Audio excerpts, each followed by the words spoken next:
G'day Jafffa Adventures, Terry King here. Welcome to the channel. This video is the first video in the restoration series of my Monte Carlo SS. I've got it hooked up on the trailer behind me at the moment, and I'm towing it to a place called OCD Garage. And what's going to happen there is I'm going to get the underside dry ice blasted. You might recall from a few videos back, the underside is coated with this black goo that they put on in Canada as a rust preventative. And over here in the hot weather, that stuff actually kind of melts off, and it's just nasty. So I'm going to give this dry ice blasting a try anyway, see whether it cleans that crap off, and maybe I could start with a clean underside of the car anyway. If you're interested in watching the full restoration of this Monte Carlo SS, stick around.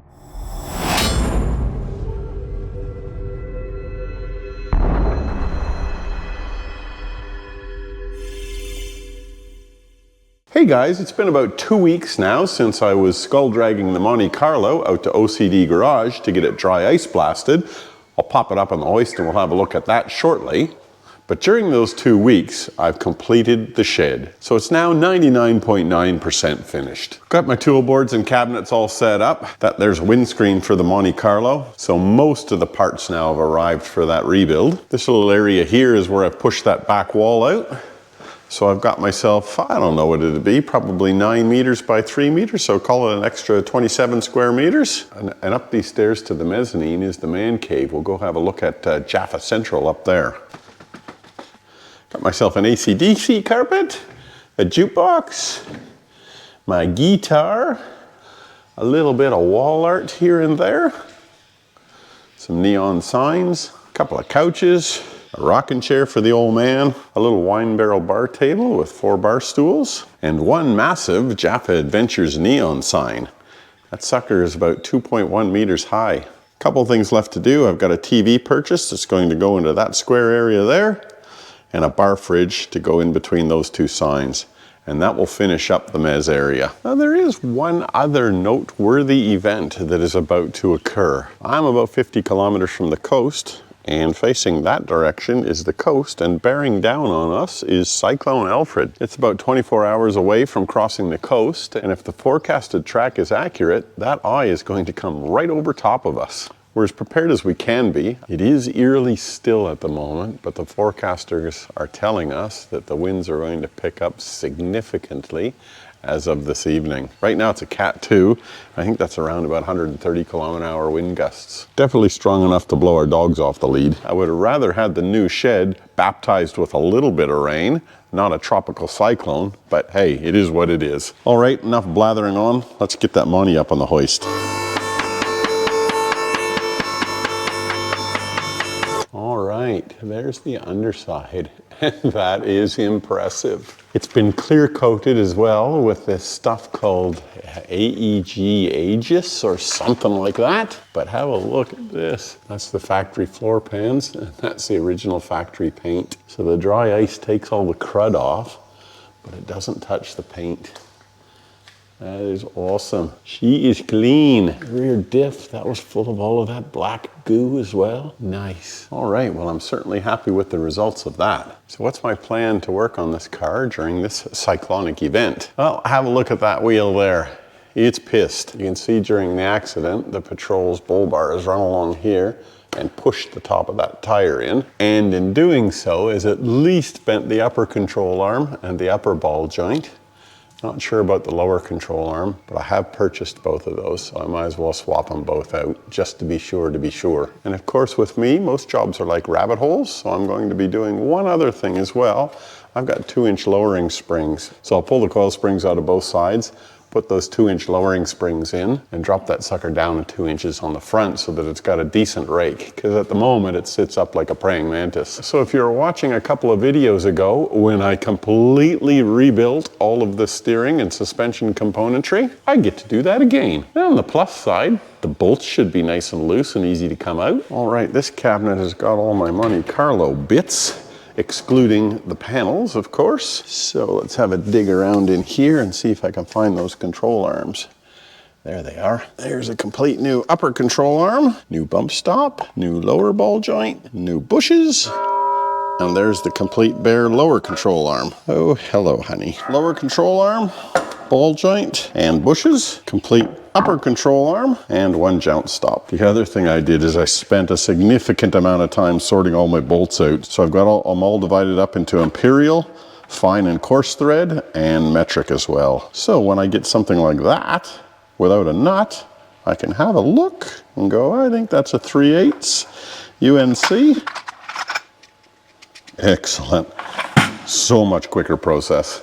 And this should be our new coil springs. Yes, indeed. Excellent.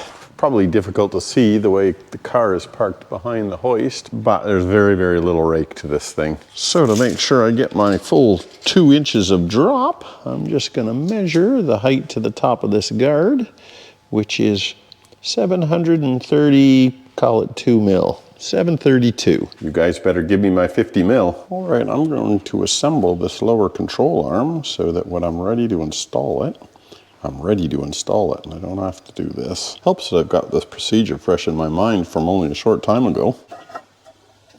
I just noticed that these bushes were made in Mexico. So as of only a day or so ago, these things are now 25% more expensive. Trump, you're a frickin' moron. Tariffs hurt the common man.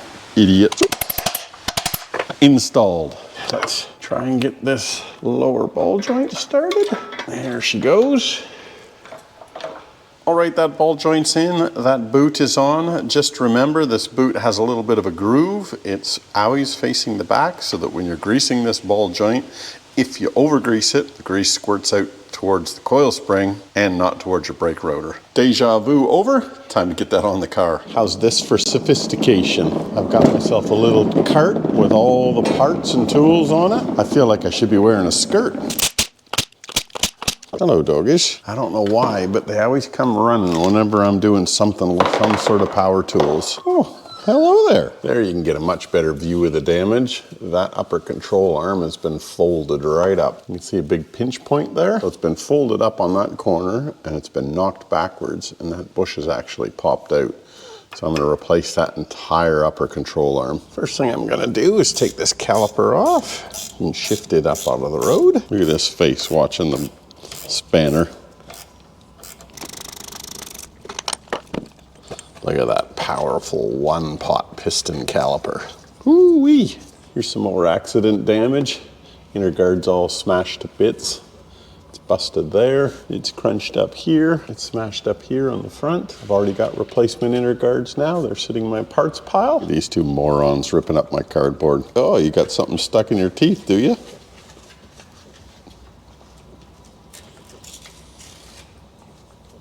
By the way, that cyclone that I mentioned earlier, apparently it's slowed up. It was doing about 13 kilometers an hour. Now it's doing half of that, about 7. And it's now forecast to make landfall a lot later. So they're talking about another 24 hours from now, which is 24 hours from the last time that I spoke to you guys about it. But you know what? I don't even know whether it's going to be that soon, because I did my own maths. It's 325K off the coast at 7 kilometers an hour. That's like 46 hours away. So I don't know how they're doing their maths, but I don't get the same numbers. All right, that caliper's up out of the road. Time to undo some split pins. All right, now I'll disconnect the sway bar from the lower control arm. All right, now I'm gonna move on to the split pins on the upper and the lower ball joints. Because I've just refurbished them, I don't have to dig them out of all that grease and stuff, so that's a good thing. Come on out of there, sunshine. I think when I did this originally, that process took me like 20 minutes per split pin. All right, let's crack these ball joint nuts. Crack my knee as well. Okay, I'm not gonna take those off again because I gotta drop these ball joints. I don't want this spring to come flying out and killing me, but I will loosen them off a few threads. And the lower ball joint nut is larger than the upper.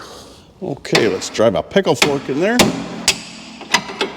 Oh, so easy to pop those ball joints when they're brand new like that. All right, both of those ball joints are undone. Now it's time to undo our shocky.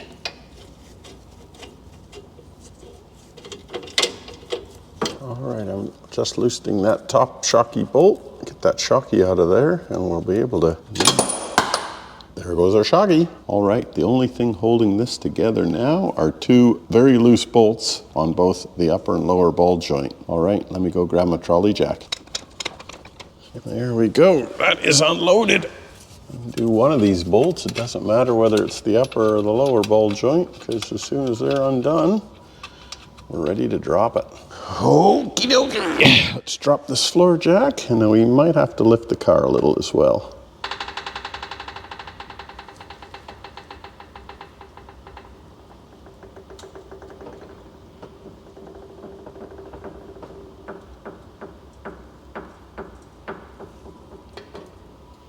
All right, let's pop the car up.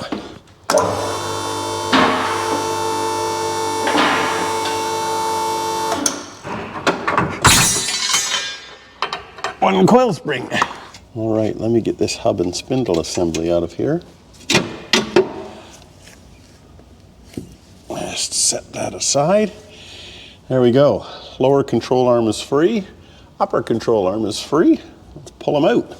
Just looking at that lower control arm, I can't see any damage on it from the prang, but you know, I'm gonna replace that obviously to be sure.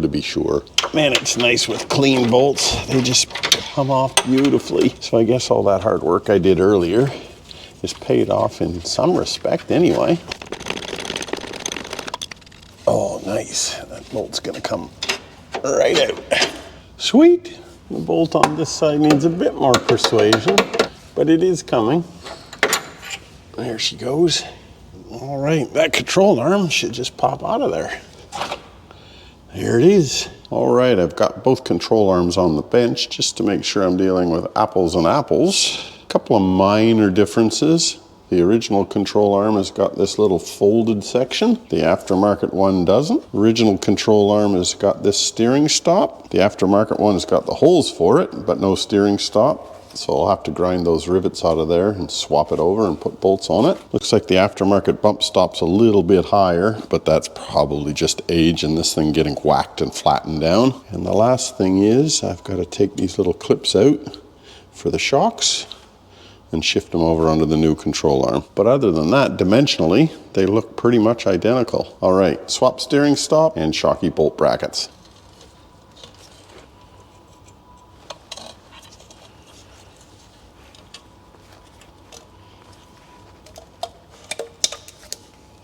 There we go. Those two are lined up with the holes. That was easy. Jeepers, look at that, eh? If you didn't know, there was a cyclone 24 to 48 hours off the coast. You'd go to the beach. Unreal.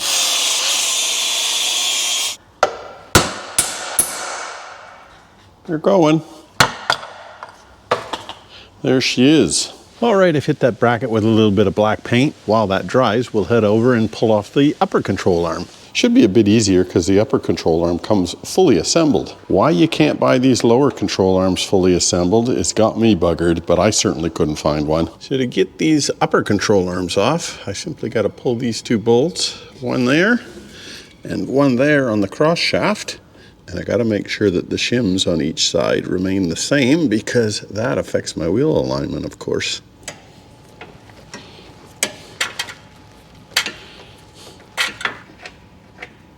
One side. Okay, both sides are off.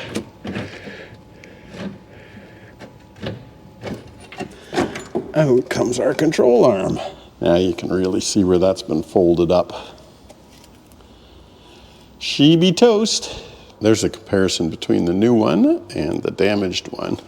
You can see where it's been shunted here and that's folded up and it's actually pinched both sides of the control arm in. And you can see the gap the bush has here and over here compared to how it's meant to look. It's supposed to be seated in there right up to that ridge.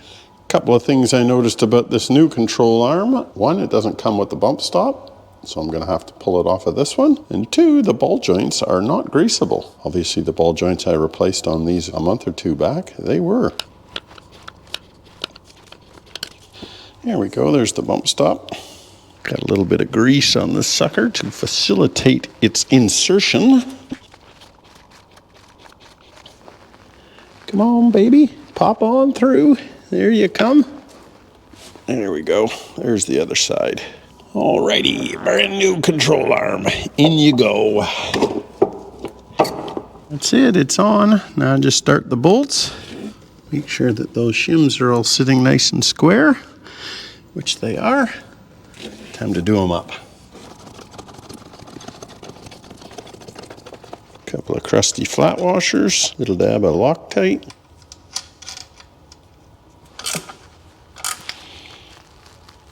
Beautiful, that'll serve our purposes just fine. Okay, reassembly time. Just gotta bend this flange out a wee bit. That should do us. So I hit a little wee bit of a snag. This is the original control arm, and you can see we've got about 10 mil between the bush and the back of that control arm. On the new control arm, it's almost double. It's about 20 mil. So I've got to chop this little bit off here and get rid of that so that I can clearance it on the back of this mount. You can see here where it was fouling when I was trying to get it in place. Okay, choppy choppy. All right, clearanced. That now approaches the same size as that. This side's a little bit deeper than the original control arm as well, but this side doesn't seem to be fouling. Okay, let's whack this back in place again. I've got one bolt lined up. I'm just working on my second one now, and it's close. That's him. It's hot out there at the moment as well. It's probably 30 degrees. The wind's starting to pick up from this morning when I showed you how still it was. But here in the shed, it's a lovely, cool 22 degrees Celsius.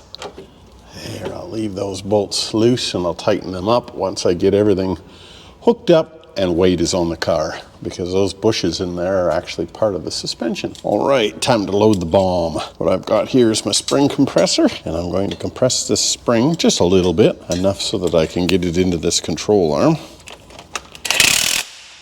All right, that bomb is ready to be sprung down.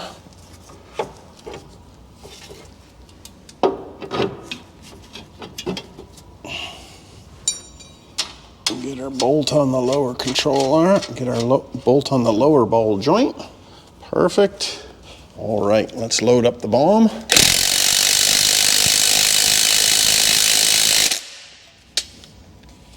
That should do us. Okay, grab the bomb. Okie dokie, up we go. I hope I don't run out of jack. Yes, indeed, I ran out of jack. All right, I gotta lower the car down. Make sure that ball joint lines up in that hole properly. Bugger. Okay, let's try that. Betterer. Okay, let's get that bolt on. Okie dokie. That's got him. All right, we'll drop our jack. Double check that my spring is sitting in the pockets in the lower control arm, which it is. Excellent. Okay, I'll take that spring compressor off. There we go, I can get it by hand now.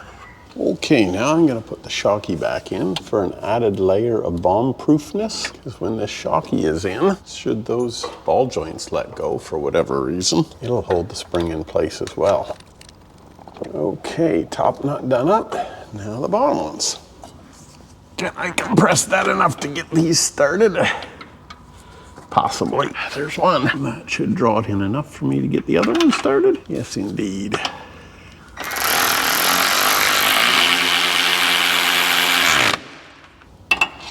All right, drop my ball joint bolts. Okay, now I can put the little grease zerk on this lower ball joint. The reason I didn't put it on earlier was because I was jacking on this thing, and I knew I would be jacking on it. And if I had that zerk in place, would have damaged it, of course. All right, zerk in place. Let's grease this little puppy up. That'll do, donkey. Okay, brake caliper back on.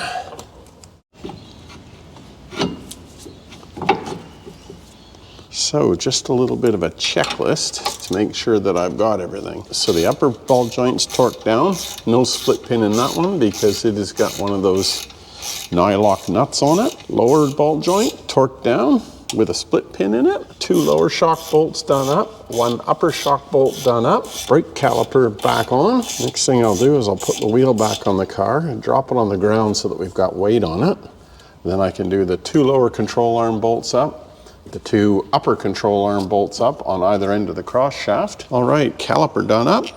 Last thing to do is hook up the sway bar. I got the jack on it just to lift it up a bee's dick so that I can get these bushes in place. All right, I'll do the nuts up on the sway bar just a little bit. And again, once I drop it on the ground and get some weight on it, that's when I'll tighten it up completely.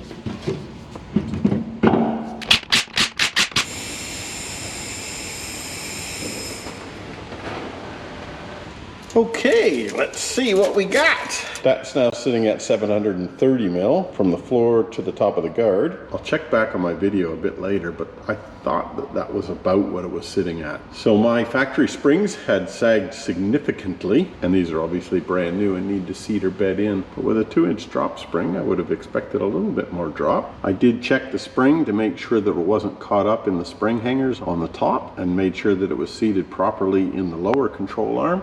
And it is on both accounts, and both sides are pretty even from side to side, so that tells me the springs are installed correctly. If I bounce the car, they do feel a little bit stiffer than the factory springs, I got to admit, which makes sense. All right, it's pretty much beer o'clock. That wraps today up. Tomorrow, assuming that this cyclone hasn't slammed us, I'm gonna go to the ass end of the car. I've got UMI upper control arms and UMI lower control arms to replace the factory ones. The factory ones are in really bad nick, which you'll see shortly. Until tomorrow, here's hoping we don't get blown off the planet.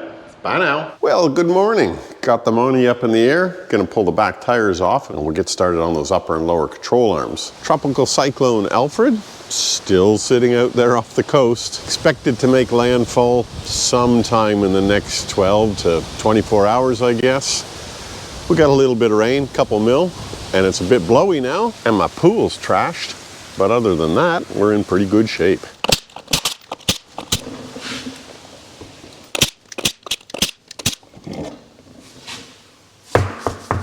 Okay, the first order of business is to get this exhaust system out of the road. I think I mentioned it in a previous video, but these U-bolts come off a lot easier if you don't have some hack with a gas axe that's just chopped the ends off.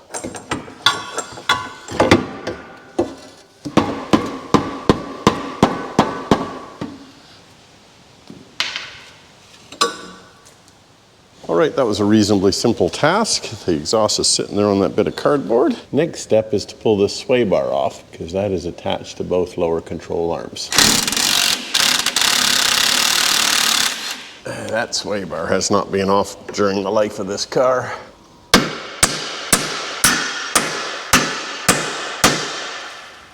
Man, that is crusty. All right, one sway bar. Well, I don't need to knock that out now because I'm just taking that whole control arm off. All right, that ends a different story. Bolt's spinning, so I got to get a tool in there under the head of the bolt. Well, after a little finagling, I got the first control arm out. The bushes aren't in bad shape. They look like they've been replaced to me, but the control arms themselves, they're shockers. They're not rotted through yet, but I reckon they wouldn't be too far off. Time to swap out with these puppies. Alrighty.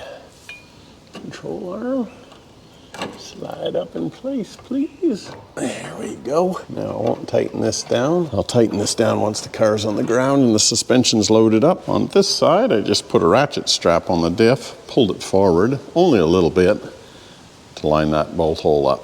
So that's all in place now. Now we'll get this strap out of the road. And that's it. Now I'll rinse and repeat on the other side for the slower control arm. Then I got to take on the uppers, and I think that's going to be a bit more challenging. Okay, now for these upper control arms. I got the bolt off of that one already, so that was sweet. Let's see how this side goes. I got him. Okay, let's try to drive that bolt out of there. That was a lot easier than I was expecting. I don't know whether you can hear how tinny that sounds. But these are just pressed bloody steel, and there's not much to them at all. Those are relatively new bushes, and that bolt that I pulled out of there was in really good nick. on the shaft of the bolt itself. So I'd say somebody's been in here and had these replaced, which is good because I really didn't want to have to replace the bushes on this diff housing. Now the fun and games is going to be trying to get this end out. All right, I got a wobble on there, and I know you're not meant to use a wobble on an impact driver, but I don't have a lot of choice in the matter, unfortunately. So let's see if I blow my wobble up. I did not, but the socket slipped off of the bolt. It's coming. Got it. And wobble did not blow up. Got him. Excellent. You can see the shape of that control arm. She's pretty crusty and yucky, but if you have a look at the bolt, it's pretty good. That and the shape of the bush leads me to believe that somebody's been in here. Anyway, time to whack that control arm in place. Okay, it says grease nipple facing up, so that's what I've done. The bolt went in this end, and the nut went on the other. It looks to be lined up pretty close. Ooh, that sounded pretty solid to me. Yeah, it's still lined up. Let's get a socket on here and run it down a little bit. I think the threads are engaged with the edge of the housing. Boy, there is not a lot of room to work in there. There we go. Nuts in place. Okay, time to move on to this end. That is pretty close to lined up. I reckon if I jack the front of this diff pumpkin, tilt the diff back a little bit, that'll line up just perfectly. Let's jack this puppy up, see if it starts to line up. Oh yeah, she's looking good. Wow, that was easy. I rate these transmission/diff jacker upperers. All right, that's it. That upper control arm is in place. Again, I won't tighten those down until I've got some weight on the vehicle. Time to move over to the other side. I won't video that, you've seen it already. We'll catch you when we're done and see whether I'm ready to neck myself or whether this side played the game. All right, I got the other side done. My sway bar is in place. I'm just going around and greasing this sucker up before I drop it on the ground and tighten up all of those things permanently. I reckon 2 pumps of grease on this, and there's a big warning that says do not over grease. So I don't know what that's all about, but anyway, I'll heed it. All right, that's greased up. Let's drop this on the ground, get those bolts tightened up. Then I have got one more thing to do on this ass end before I start disassembling this car for the bodywork. That's it, the rear car is sitting on the suspension fully loaded. Let me tighten up those bolts.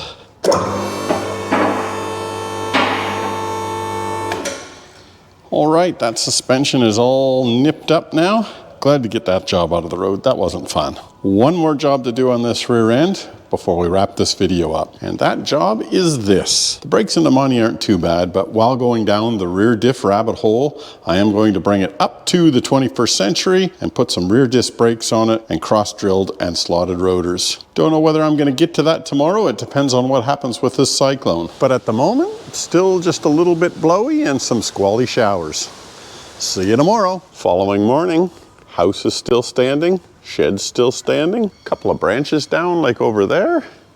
Fair bit of water laying around as well. So far we've got about 50 mil of rain or so. I suspect it'll continue on through the day, but all in all, I'd say we came through pretty unscathed. Thank goodness for that. First cyclone, tick. I'm sure there's lots of others out there, especially along the coastline, that absolutely got smashed. But luckily here, about 50K inland, we are okay. Which means it's time to move on to the Monte Carlo and whack some disc brakes on this sucker. The very first thing I want to make sure is that this disc actually fits. So that has to fit around the axle flange as well as that inside surface of the hat. So let's check that first one. Yep, that fits nicely. Sweet. One down, one to go. Off with our brake drum. Now, of course, I've got brand new shoes on this thing because I had to change it out when I imported it from Canada, because they were concerned about asbestos, and new brake shoes aren't asbestos lined. So this is the other part of the axle that the hat on that rotor has to fit around. And to check that, I've actually got to get these brakes out of the road.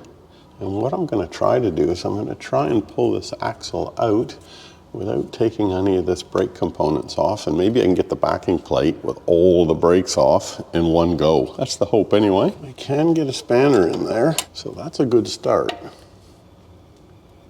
Ooh, That's a lot of force on a little 10mm bolt. Yeah, just not happy with how that's going. I don't want to break those bolts off. I'm going to disconnect all of the brake hardware and pull that off. It's an easy enough job to do. I didn't mention, but I do have a vice grip on the rubber brake line that feeds these two rear brakes. So when I crack the hard line off that wheel cylinder, it's only going to dribble out a little bit of fluid and not completely empty my reservoir. It's the little spring that holds the shoes together on the bottom. That's the adjuster.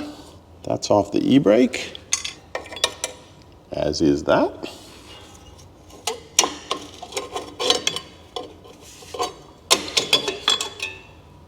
Shoe number 1, shoe number 2. All right, now I can get those little bolts with a hex socket and hopefully get them out.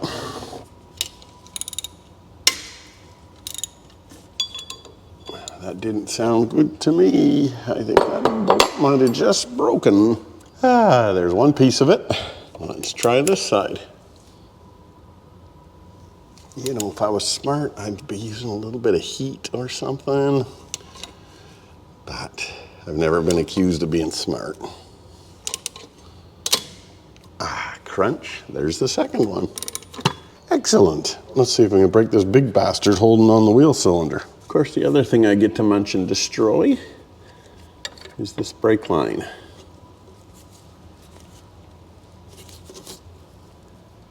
Yep, that's not going to come off without getting destroyed. Which I'm not too concerned about, to be honest, because this brake line has to be cut for the disc brake kit. So I've got to flare it and put a new end on it anyway. Let me get vice grips on that, crunch that down and see if I can get that to move. Nope, she's not playing the game. All right, I'm just going to snip that line off. All right, brake line chopped. Now let's see if I can get this sucker off. Oh. Not with that. Try a big ass breaker bar. Oh, not with that. Okay, let's try heat.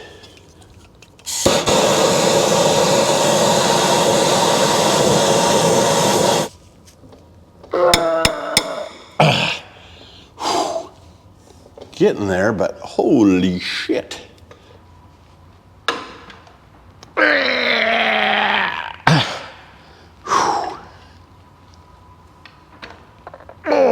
Wow, that is both my legs.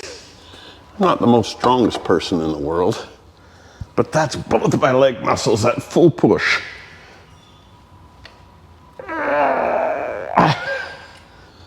All right, we're faced with another problem. This is now spinning on the face of the backing plate. Somehow I've got to try and hold that from moving. Maybe I can jam something in there like a screwdriver. Well, that didn't work because all that did was broke the wheel cylinder free from the backing plate. So now I'm going to get this wheel cylinder out of here, see if I can get a big ass shifter on there, and maybe lock the shifter against the axle housing and try and turn it that way. They never show you all this shit on those bloody roadworthy rescues or anything like that, do they? This is the crap that you've got to deal with when you're dealing with old brake components and stuff. Whew. I got it. Holy shit, that bolt fought. Ay. All right, that backing plate is ready to come off once I get this axle out of here. At the rear diff, got to take those axles out, and GM, in their infinite wisdom, have used a system that has some circlips that hold the axles in. So to get them out, I've got to pull the back cover of the diff off. So before I go ahead and do that, I'm going to use my Suckalator 2000 and empty out this diff so I don't have diff oil spilling all over the joint.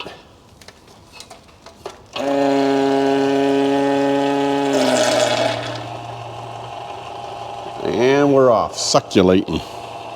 Okay, 10 bolts to pull off.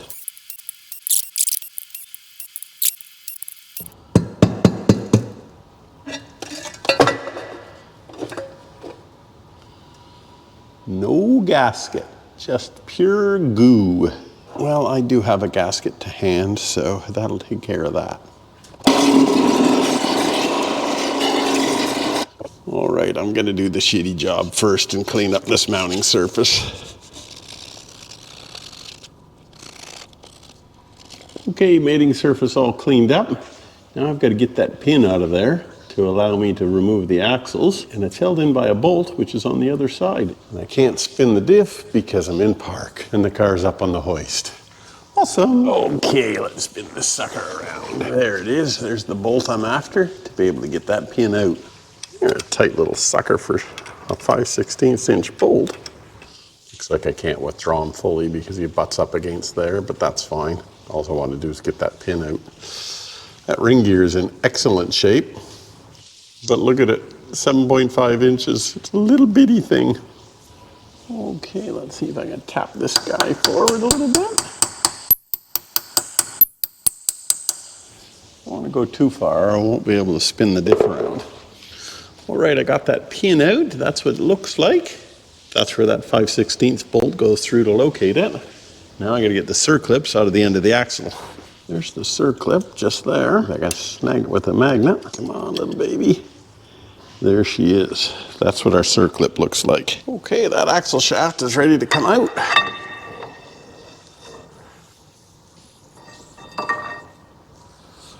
Just like that. That's the end of the axle shaft where the circlip kind of sits around and just retains it in there. That backing plate will get trashed. I cannot believe that that axle seal is not leaking. But there it is. I'm staring at it and it's dry as a bone. Anyway, I'm going to replace those. Unfortunately, I don't have those seals on hand at the moment, so I'll have to order those, and this car will be up in the air until I get them. Try and get rid of some of the rusty crustiness on this thing.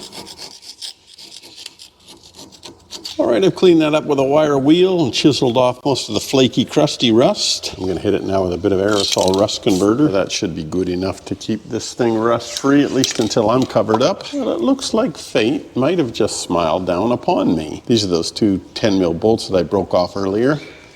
That spacer sits in there, then that bracket sits over top of that, and it's held in with these two bolts.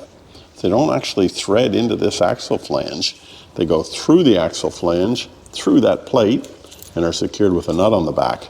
So all I need to do is drill those two suckers out. And just as an aside, that axle seal has been replaced because I can see some RTV, red RTV along there on the edge. So that's probably why it wasn't leaking, because it ain't original.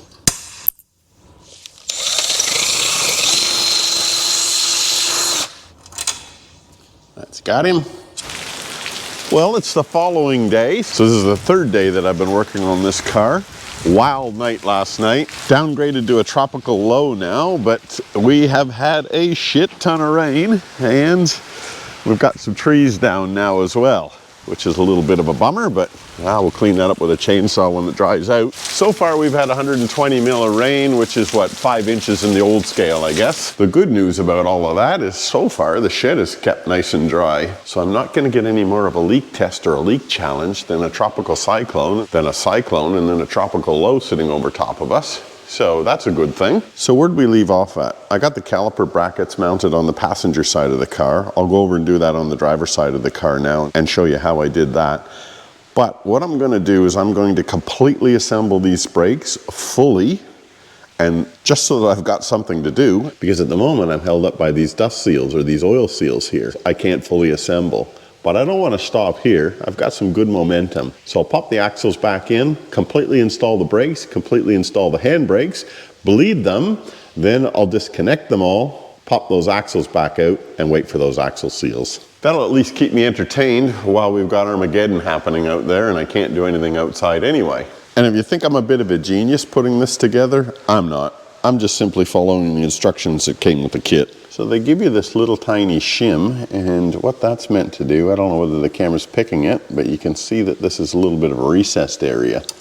So that shim basically fills that recess up. Then this bracket goes on next, which is where your caliper mounting bracket mounts. So I guess it's kind of a backplate. When I was taking the old backing plate off, these bolts broke on this side as well. So I ended up having to drill them out, which was okay because you had to drill the holes out anyway to get these bolts in. I'm not gonna wrench on those suckers too hard because they're just a little 7/16 inch bolt. Man, I don't know whether you can hear that on the microphone, but geez, it is just hammering out there at the moment. And I've tightened these up only to have to loosen them off again. I know what I've done wrong here because I did it wrong on the other side. Got to get the bolt through this backing plate and through that axle flange. And it's a little bit wonked out at the moment after I've tightened these up.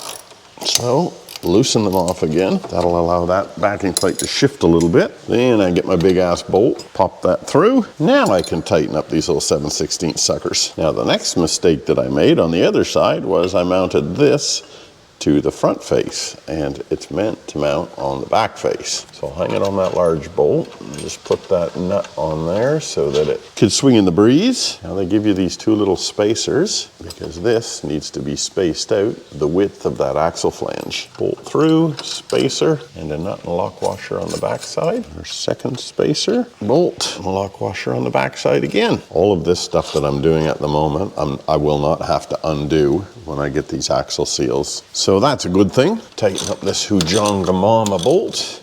It's 1 inch or 24 mil. That's got him. Now we'll tighten up these two 9/16. That's it. Pretty much everything from this point forward, I'm going to have to redo when I get these axle seals. Okay, step number 1, axle back in. Just like that. I'm not going to put the circlip on the back side of that axle because, as I said, this is all got to come off anyway. Next comes our rotor. Luckily for me, the hat on the rotor fits over top of that axle flange, and this hole in the front of the hat fits over the end of that axle perfectly. So we'll take that as a win. Now I'm going to put a wheel nut down just to hold that rotor in place. In fact, I might put 2 wheel nuts down on that so that it holds it in place nice and square. Now it's time to mount the caliper. And for idiots like me, these have an L and an R printed on the side of them. So I'm on the left-hand side of the vehicle. Dyslexia mode is not activated. Slide our caliper over the rotor. All right, this caliper is in place. Just running the 2 pins down. They're the same type pins as on the front calipers. They got a 3/8 inch Allen head cap in them, and the pin runs through the bracket, through both shoes, into the other side of the caliper. I won't make these FT because, as I said a million times now, it's all got to come back off. All right, that caliper is in place. Let's read our instructions and see what they tell us to do next. Next thing our instructions tell us to do is put on these fancy braided brake lines. So I've got a banjo bolt. Put a copper washer down, banjo bolt through the banjo fitting, another copper washer, and install on the caliper. This one I'm going to crank down because I can do this permanently. When I go to replace those axle seals, I'll just take these calipers off and lay them off to the side. So this step can be permanent. There we go. This is the brake line that they say you've got to trim down and put a fitting on to install these onto. All right, our instructions tell us to adjust the calipers next, but they skip this whole step of putting these brake lines in place. So that's going to be my next step. I'll take this old crusty line off, make some new ones, get my flare tool out, and we'll put some brake lines in place. They give you these little tabs to weld onto the diff like that, and your brake line sits inside of that tab there. On the back of the diff, that looks nice and neat. The line is nice and straight, and the line is also protected from all the shit that's flying from the front of the car. But if you go to take that caliper off, there's no slack in that line, so it just might be a little bit difficult to fold it or flop it around. So that being the case, I'm going to run the line around to the front of the diff, put a bit of a loop in it so that there's some slack there, and I'll weld that tab onto the front of the diff. It's then a matter of running a line from there, there's the old line, over top of the diff to that distribution block right there. Same thing with the line on the driver's side. I'm going to bring it over to the front of the diff, weld that tab in place there. And then it's just a matter of making a line from here to here, which is only about 150 mil or so. Cool, that's the plan. Unfortunately, I can't weld these tabs at the moment because I'm out of argon gas for the MIG welder. It's a Sunday and there's a tropical low smashing us. So all of those things are conspired against me. I can run all these lines and hook everything up. I'll just have to wait to weld that in place. I've got my old brake line here, and I might actually be able to recycle this one. It's in pretty good shape. There's no rust on it, and it's about the right length that I need for the one side. This is the brake line off of the driver's side, and I'm going to put it over on the passenger side, but I've got to put a new flare on it. So I've got this little pipe cutter at the moment. I'm just going to chop off the end. There we go. All right, let's flare this brake line. If you haven't seen one of these brake flares before, they are frigging awesome. First things first, make sure you put the nut on the end of the tube before you flare it. I don't know how many times I've done that. Then you got a set of dies. This one's 3/16. Pop the die into the tool and pop your pipe into the die. And then the other side, pop that down, put the locking pin in place. Now before we clamp that down, this little dial's got all the different sizes in the operations. OP0 just places the die exactly where you want it to be and places the end of your pipe in the die where it needs to be. So once I've done that, I'll crank this sucker down to hold everything in place. Okay, we got a 3/16 brake line. We go to OP1 3/16, which is that one. Boop. OP2 3/16, which is that one. Boop. Undo our brake line out of our tool, and look at that. One perfect flare. These aren't cheap, but they work brilliantly. Okay, brake line's finished.